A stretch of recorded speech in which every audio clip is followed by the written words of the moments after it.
कल्पना कीजिए, एक तरफ दुनिया का सबसे बड़ा सम्राट बादशाह अकबर, जिसकी फौजों के आगे बड़े बड़े राज्य झुक चुके हैं, और दूसरी तरफ एक योद्धा जो जंगलों में भटककर घास की रोटियां खाकर भी कहता है मिट्टी खा लूंगा लेकिन मेवाड़ नहीं झुकाऊंगा। आज की कहानी है उस शेर की जिसके नाम से मुगलों की रातें कांपती थीं, महाराणा प्रताप। पानीपत के बाद अकबर का साम्राज्य फैल चुका था। पंजाब से बंगाल तक, कश्मीर से विंध्य तक राजे रजवाड़े या तो हार चुके थे या रिश्तों में बंध चुके थे, लेकिन एक राज्य जो मुगलिया सल्तनत के आगे कभी नहीं झुका, वो था मेवाड़। अकबर ने हर चाल चली, साम दाम दंड भेद, पर मेवाड़ की चट्टान नहीं टूटी। मेवाड़ की हवा में एक ही बात बहती थी, हम सिर कटवा सकते हैं लेकिन सिर झुका नहीं सकते। राणा उदय सिंह साफ कह चुके थे, मेवाड़ का राजा कोई इंसान नहीं, हमारा राजा एकलिंगजी है। और यही वो मिट्टी थी जहाँ से एक नया सूरज निकलने वाला था। 9 मई 1540 कुंभलगढ़ के किले में महारानी जयवंताबाई ने एक पुत्र को जन्म दिया।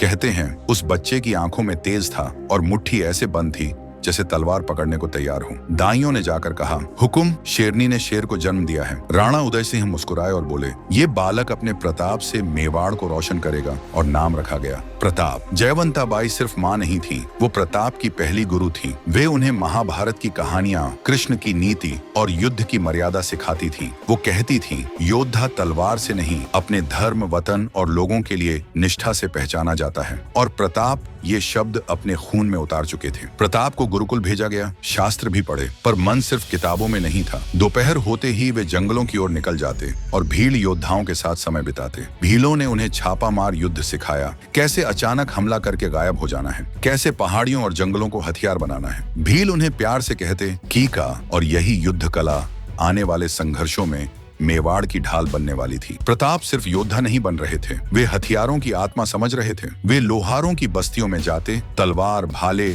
ढाल बनाना सीखते। लोहार उन्हें कहते राजा मार, क्योंकि उन्हें दिख रहा था ये लड़का सिर्फ राजा नहीं, आने वाला तूफान है। समय बदला, राणा उदय सिंह का स्वास्थ्य गिरने लगा। महल के भीतर राजनीति शुरू हुई। धीरबाईसा चाहती थी कि उनका पुत्र जगमाल राजा बने, और दुर्भाग्य से उदय सिंह ने जगमाल को उत्तराधिकारी घोषित कर दिया। लेकिन मेवाड़ की परंपरा थी, सबसे बड़ा पुत्र सिंहासन पर बैठेगा, और वो थे प्रताप। पर प्रताप ने विद्रोह नहीं किया, उन्होंने पिता के सम्मान के लिए मौन स्वीकार किया।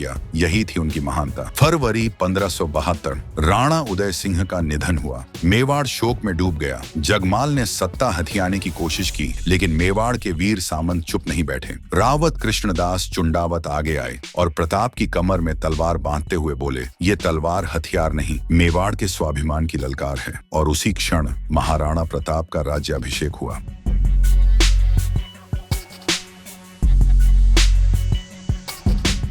राज तिलक के बाद प्रताप ने जनता और सेनाओं के सामने कहा, जब तक मेवाड़ की धरती पर केसरिया ध्वज नहीं लहराएगा, मैं महलों में नहीं रहूंगा। न आरामदायक बिस्तर, न सोने चांदी के थाल। ये शपथ सिर्फ राजा की नहीं थी, ये स्वतंत्रता की प्रतिज्ञा थी। प्रताप ने सेना को नए सिरे से संगठित किया, भील योद्धाओं को साथ लिया और राजपूत सरदारों को फिर से तैयार किया। राज्य भर में लोहारों को काम पर लगाया गया। तलवारें, भाले, ढालें बनने लगे। मेवाड़ अब केवल एक राज्य नहीं, एक आंदोलन बन चुका था। अकबर जानता था, अगर प्रताप झुक गया तो पूरे हिंदुस्तान में कोई चुनौती नहीं बचेगी। उसने एक के बाद एक दूत भेजे, पहले जलाल खां, फिर मानसिंह, फिर भगवान दास और आखिर में राजा टोडरमल। हर बार प्रस्ताव वही, धन, मान, महल, पद, और प्रताप का जवाब वही, स्वतंत्रता से बढ़कर कुछ नहीं। मान सिंह को तो प्रताप ने साफ संदेश दे दिया, जो मुगलों से संबंध रखे उसके साथ सच्चा राजपूत भोजन नहीं कर सकता। यह बात अकबर तक पहुंची और बादशाह का क्रोध भड़क उठा। अकबर ने मान सिंह को आदेश दिया, एक विशाल सेना लेकर मेवाड़ पर चढ़ाई करो और इस बार ऐसा तूफान उठाओ कि प्रताप का नाम निशान मिट जाए। उधर प्रताप मुस्कुराए, जैसे वर्षों से इसी क्षण का इंतजार था। उन्होंने सेना को संबोधित किया, ये युद्ध जमीन के लिए नहीं, सम्मान के लिए है। मेवाड़ की धरती पर कोई बाहरी आक्रांता विजय पताका नहीं फहरा सकता। और फिर 18 जून 1576 की सुबह अरावली की गोद में हल्दी घाटी रणभूमि तैयार थी। लेकिन सवाल ये है, प्रताप ने हल्दी घाटी ही क्यों चुनी? इतनी बड़ी मुगल सेना के सामने उनकी रणनीति क्या थी और कैसे चेतक इतिहास अमर कर गया? ये सब मैं आपको पार्ट 2 में सुनाऊंगा, जहां होगा युद्ध का असली तूफान। अगर आपको ये कहानी जोश देती है तो वीडियो को लाइक कीजिए और चैनल सब्सक्राइब करके घंटी दबा दीजिए, क्योंकि अगला भाग और भी ज्यादा भयंकर है।